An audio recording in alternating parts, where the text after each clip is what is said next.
ลูกสาวได้ลูกเอ้าลูกสาวได้ลูกลูกสาวได้ลูกแมนอยู่นี่แหละได้ผู้ชายฮะก็ได้3-4 มื้อว่าเพิ่นอยู่เพิ่นอาบน้ำได้นี่เลยเพิ่นเข้าไปแม่บางทีนี่แม่ตุ่มน้ำให้นี่ลูกผู้หญิงหรือผู้ชายเขาว่าวันนี้หน่อยนึงประมาณ3 มื้อบ่แล้วเจ้าห่มไปสิ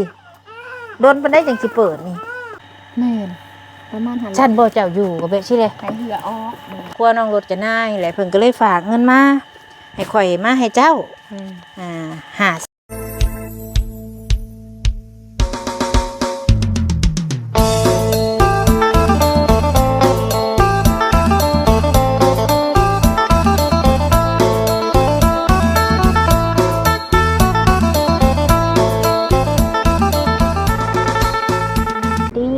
สบายดีพี่น้อง FC เพิ่นสุขุสุคนเนาะพ่อกันคือเก่าคือเดิมเด้อพี่น้องกับส่องสาวบุญมาบ้านเฮาเนาะพ่อกันมื้อนี้พี่น้องเอ้ยทางสาวบุญกาสิมาหาทางเฮือนเอื้อยเพิ่นชื่อจังใดเนาะพี่น้องเอ้ยจำชื่อเพิ่นบ่ค่อยได้เนาะผู้ที่เพิ่นนั้นพาสาวบุญไปเฮือนน้องรถจะหน้ามื้อแรกพี่น้องเอ้ยมื้อนี้ก็เลยอยากมาเยี่ยมยามทางเฮือนเพิ่นมีทางผู้ใหญ่ใจดีเพิ่นฝากเงินมาพี่น้องเอ้ยจำนวนนึงว่าอยากมาให้ทางเอื้อยเพิ่นเนาะเฮาก็บ่ได้มาเฮือนเพิ่นจักเทื่อดอกพี่น้องเอ้ยมื้อนี้ก็เป็นมื้อแรกที่สิมาเฮือนเราเนาะจังแต่ก็ขอบคุณทางเอื้อยเตี้ยหลายๆเด้อเนาะที่ให้ทางน้องมาเยี่ยมยามเพื่อนเพิ่นเฮาก็บ่ได้ค่อยมาเพราะว่าทางเอื้อยเพิ่นนี่ก็เพิ่นก็มีเวียกมีงานเฮ็ดนะพี่น้องไปเผาถ่านเนาะทางเฮาก็เลยบ่ได้เข้ามาเพิ่นบ่ค่อยได้อยู่เฮือนมื้อนี้ก็เลยมีโอกาสก็เลยเข้ามาเยี่ยมยามไปทักทายเพิ่นพี่น้องปะเดี๋ยวเข้าไปเบิ่งไปส้มน้ำกันพุ่นแหละพี่น้องเอ้ย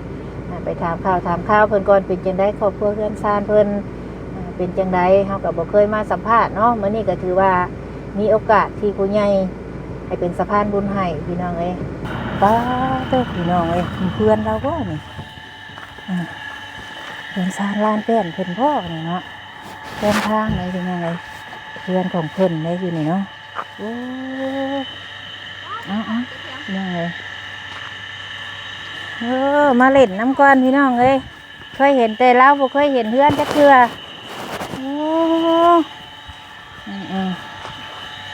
โอ้เสียงยังหลังอยู่เปิดใดบ่โอ้สบายดีเด้อสบายดีโอ้เพื่อนเจ้าบ่นี่โอ้หลังใหญ่อีหลีซะนี่อาจจะได้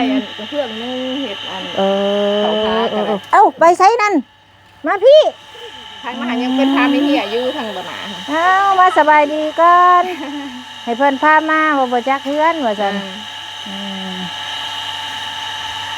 สบายดีสบายดี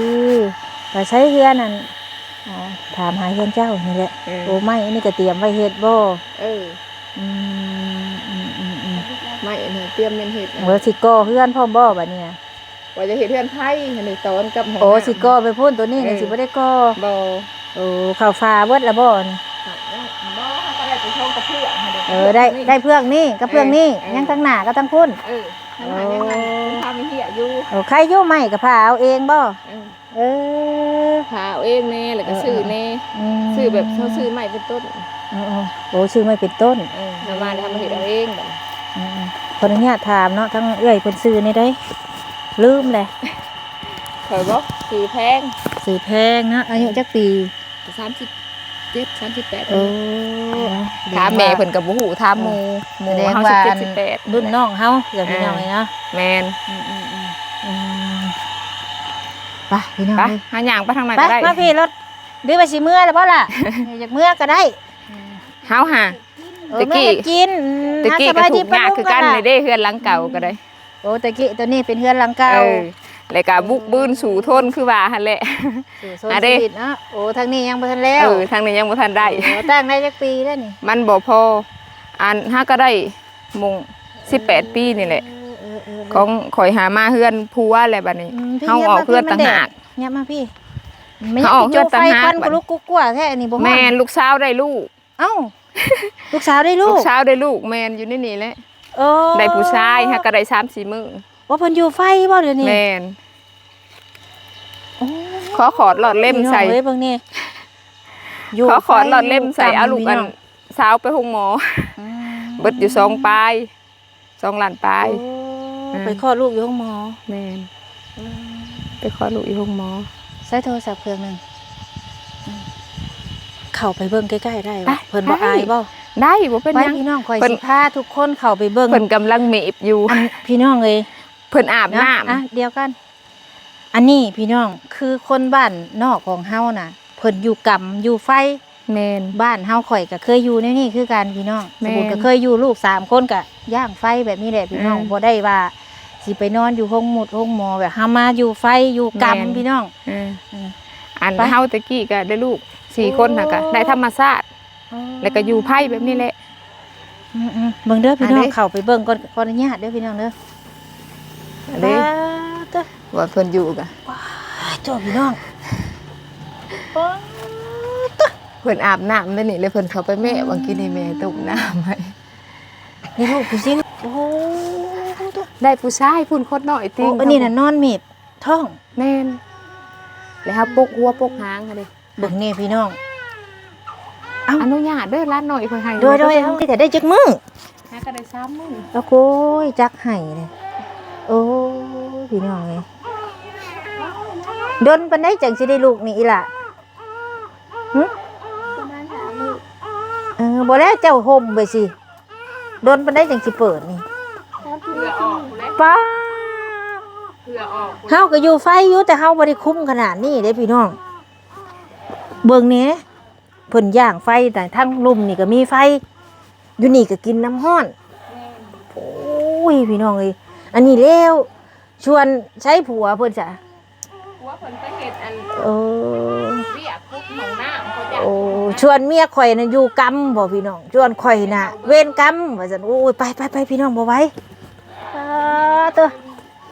ลูกพี่น้องเอ้ยอยู่กำเออ นี่เพิ่น โอ้ยนี่น้อยก็ให้แหละหวานผู้ชายดิ แม่น กินนมแม่บ่ ผู้ชายแม่เพิ่นนั่งบ่ออก โอ้ยังนมบ่ทันออก แม่นซื้อนมผงให้เพิ่น อื ก่อน ม ของแม่หัวเช้าดิ โอ้แม่หัวสาวบ่ แม่น โอ้ หัวเช้ามันได้ลูกทำไมให้ได้ เด็กคนน้อยนี่ยังไงเพิ่นได้ลูกอุ้ยเกี่ยงไอ้ซอยอยู่เนาะอุ้ยตุ๊กโอ้เพิ่นกินนมยังจะถ่า กินนมผงนี่เด้กินนมผง กินนมผงถ่าแล้วนมแม่ออกดิใส่กินนมแม่สิบ่ว้าจุมเจ้าก็โพดว่าขังเราบ่ให้ล้มลวงเราจักดีบ่นี่ปัจจัยขาดจะบ่อยู่ได้จักมื้อแล้วอันนี้ ได้3มื้อ ป้าจักมื้อสิให้เราออกนี่ เพราะว่าแม่หัวเช้าว่า7มื้อ เออ กันว่าเพิ่นบ่หันแห้งก็หวย15มื้อพุ่นแหละ ก็แม่นพี่น้องเอ้ยแต่ว่าข่อยก็อยู่กำอยู่แต่ว่า ข่อยบ่ได้เอาผ้ากวมหัวข่อยฮ้อน ข่อยอยู่ข่อยกินน้ำร้อนข่อยอาบน้ำร้อน แต่ว่าข่อยบ่ได้อบขนาดนี้อะนะก็เคยอยู่คือกันแต่ว่าข่อยก็อยู่หลายบ่ข่อยอยู่หลายได้15มื้อ คู่มือก็เหือแตกแล้ว แต่คือกันนี่เด้ เดียวหนึ่ง เอ้ยเนาะมีลูกจักคนเจ้านะ ขอทำให้ลูก4 คน ไปไสเบิดจ้ะ บ้านเพิ่นผู้ชายเห็นก็ไปเฮ็ดเวียกกับพี่อ้ายเลย เออ น้ำของน้ำเขาจ้างมื้ โอ้ อละแสน โอ้จ้างคุณของหน้ามื้อละแสน แม่น เท่าใดคนก็ปันกันอยู่แน่นแสนหนึงหั่นบ่ อิงตามเพิ่นเอาแต่3 คน โอ้แต่3คนคนละแสน แม่น โอ้ เพิ่นจ้างเป็นวันเลย อืม มีงานยังเฮ็ดเบิด อืม อันเฮ็ดเต้าทานอยู่บ่อนเพื่อนนั่นสลดน้ำเลย อืม ในบ่อนแคมปลาเฮาย่างเข้าไปหั่นเด้ โดยเอาพี่น้องเคยสิจัดหม่องนั่งได้อบาทนี่ราคาเพิ่นนอนเอาเพิ่นนอนก่อนก็ได้ให้เพิ่นนอนเอาเพิ่นนอนป้า30 นาทีเพิ่นจะให้เราลุกนะ แม่นประมาณหัน ฉันบ่เจ้าอยู่ก็เบะสิเลย ให้เหือออก พี่น้องเอ้ยอาบน้ำแล้วแหละมานอนอยู่แนวนี้แม่นบ่ แม่น พี่น้องเอ้ยสิแล้วบ้านเฮาบ่ได้คือคนในเมืองใดเพิ่นได้ลูกแล้วเพิ่นอยู่น้ำหืดน้ำยาบ้านเฮาไปเข้าห้องหมอได้ก็แต่มื้อ มีเงินเลยจ้ะ ยังบ่ ให้ ให้ แบบนี้เนาะ ยังบ่ให้แล้วเฮาคนบ้านนอกบ้านนาบ่มีเงินนะเฮาก็อยู่แบบนี้เขาเพิ่นคนอยู่ในเมืองเพิ่นก็มีเงินมีคำคือว่าแหล้วเนาะเพิ่นก็อยู่น้ำยา แม่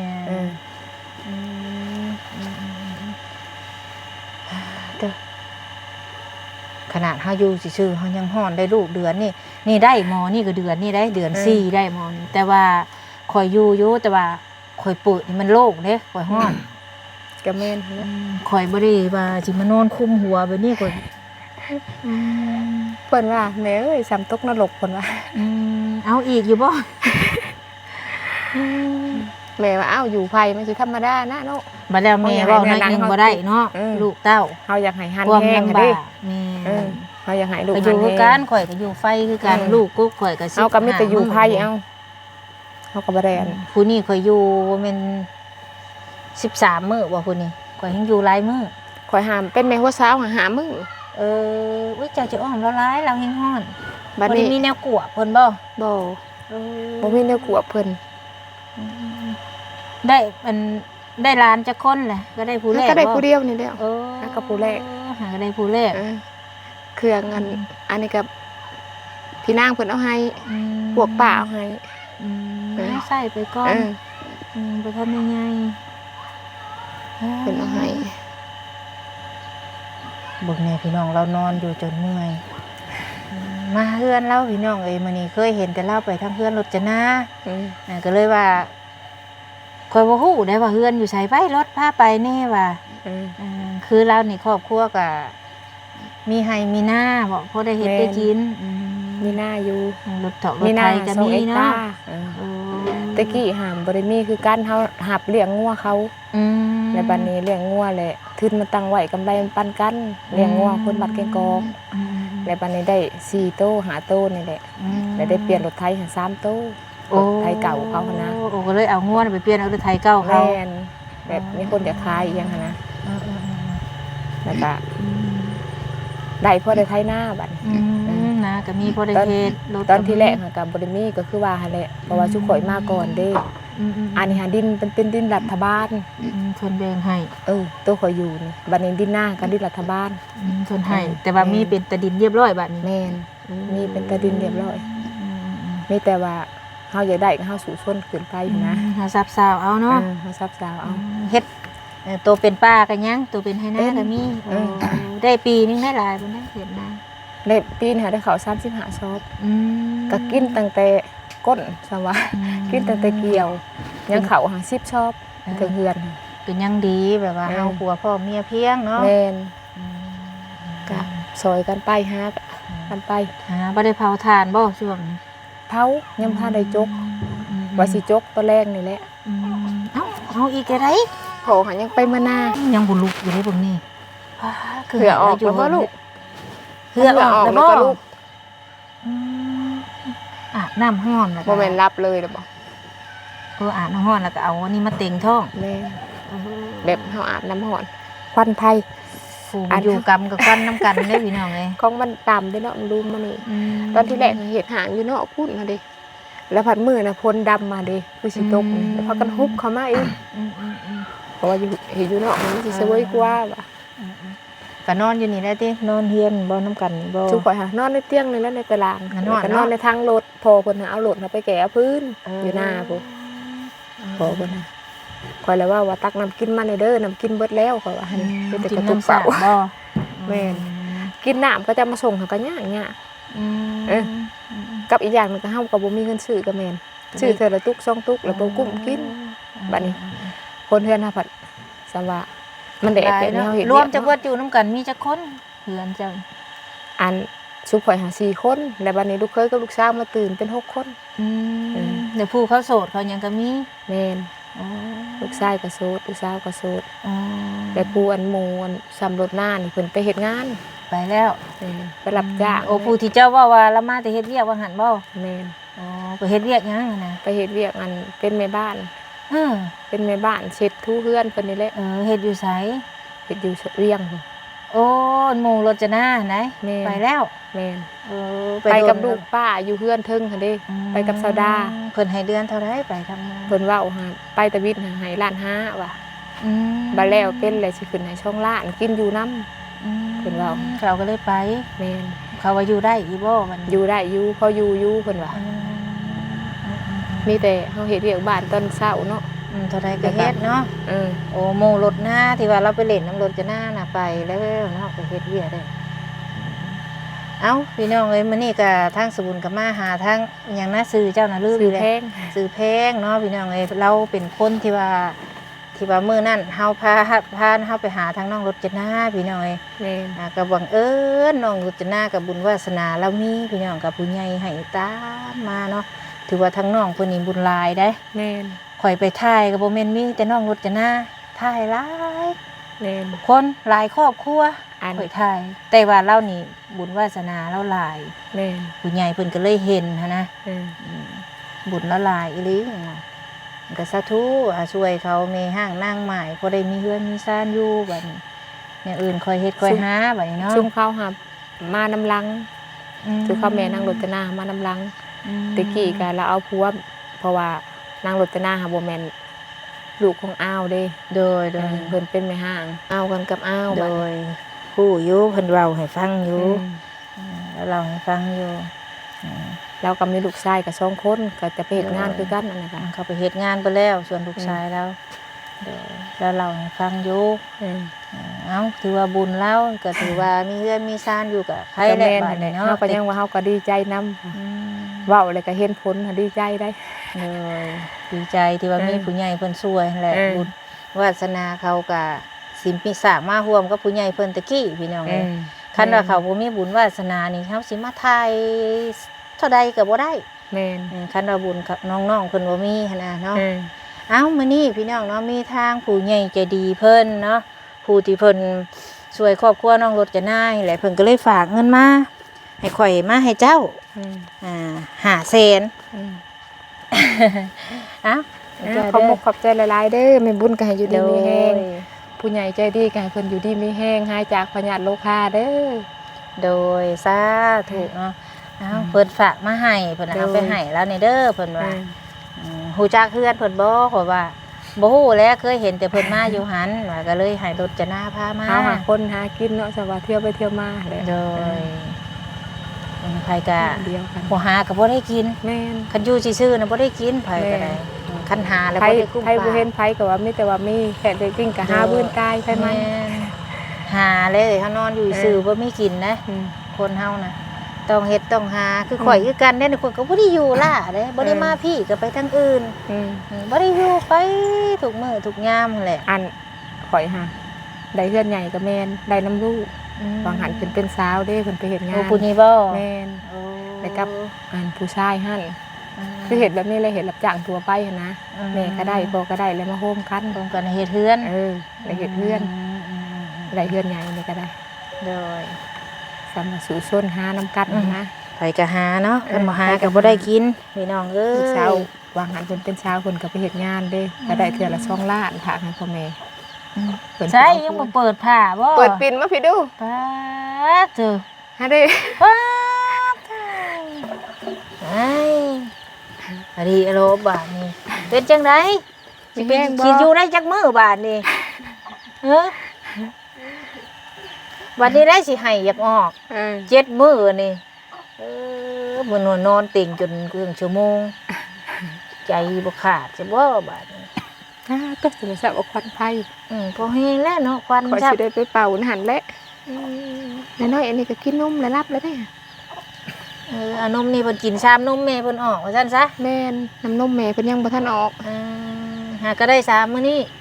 แม่นยังก็ได้3มื้อนี้ ทราบว่าเนาะลุกขึ้นมาสิได้กินน้ำแล้วบัดนี้บ่ ได้กินน้ำร้อนแล้วบัดนี้ เจออาบน้ำร้อนนอนห่มผ้าตื่นมากินน้ำร้อนต่อพี่น้องเอ้ยเจอเอาเบิ่งอันนี่นะ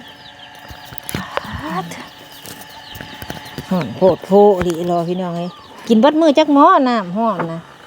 ตอนเช้าหันซ้ กินเดียวพี่น้องฮอดจักโมงจังได้ให้เรานอนกินเบิดคืนพุ่นบ่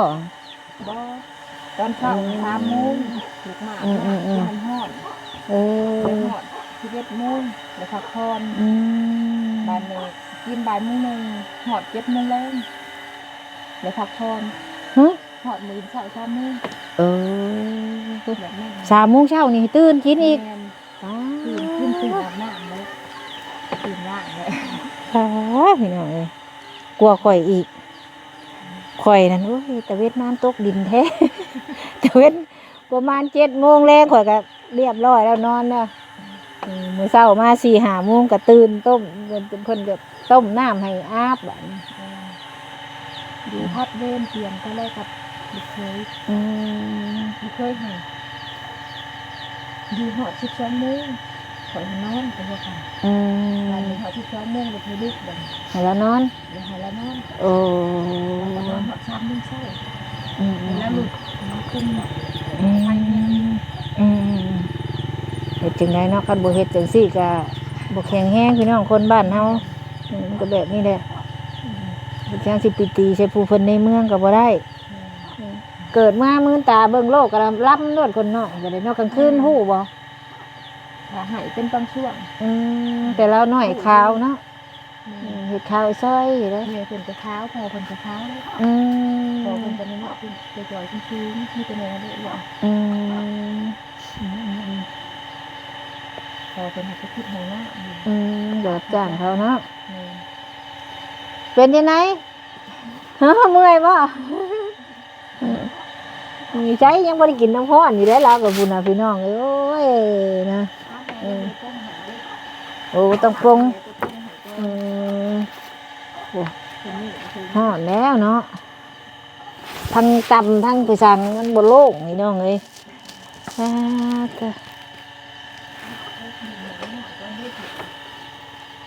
อาบน้ำร้อนนอนห่มผ้าตื่นมากินน้ำร้อนต่อโอ้เธอแล้วก็บ่ได้จมในใดก็ จมอยากออกค่ะแหละ บางคนเขาก็อยู่ยาเย็นได้บางคน ก็ ก็ ทำบ่มั่นใจก็ได้ยัง เฮาวัดใหม่ๆเนาะไปหมอดแล้วได้เฮาผัดเป็นใหม่ๆไม่เหมือนว่าซั่นซะนี่นะลูกแล้วก็เป็นตะเพงได้พี่น้องเอ้ยผู้ชายว่าซั่นเอาอดเอาจังได๋ก็ได้ออกดอก ให้เรากินน้ำก่อนพี่น้องเอ้ยเฮาก็สิเมื่อก่อนบาดนี่แวะมาหายเด้ผู้ใหญ่เพิ่นว่าไปหาเรานี่เพิ่นว่าจังได๋ก็ ขอบใจหลายๆเด้อ โด ผู้ใหญ่ ย ใจดีก็ได้ โด แม่ ย บุญคือกัน โดยคือกันนั่นแหละเนาะเดี๋ยวข่อยสิกลับก่อนบาดนี้สบายดีเด้อโดยพี่น้องเอ้ยเนาะเฮาก็สิขอตัวกลับก่อนมาทางเฮือนนั่นสาวเพลงหรือว่าอันผู้ที่เพิ่นพาไปเฮือนน้องรถจะหน้ามื้อนั้นพี่น้องเอ้ยก็เลยมาหาทางเพิ่นมีทางอันเอื้อยเนาะทางเอื้อยเตี้ยเพิ่นให้ทางสบุญเอาเงินมามอบให้กับมาพอดีเห็นทางลูกสาวเราได้ลูกพี่น้องเอ้ยคลอดลูกอยู่ไฟอยู่ตอนนี้ก็ได้ก็ได้3 มื้อสั่นควันก็ลุกคั่วอยู่เนาะพี่น้องเอ้ยเฮากับผู้ที่ได้พี่น้องเอ้ยไผก็เคยผ่านจุดนี้มาคือกันไผก็คือสิฮู้เนาะการคลอดลูกคลอดเต้าคนบ้านนอกบ้านนาเฮาจังได๋ก็สำหรับคลิปนี้ทางสบุญก็สิขอจบก่อนพี่น้องขอบคุณผู้ใหญ่ใจดีเนาะที่ให้เป็นสะพานบุญให้เนาะขอบคุณหลายๆเด้อทางเอื้อยเตี้ยเนาะพี่น้องเอ้ยสำหรับคลิปนี้ก็อำลาพระจากไปแล้วสบายดี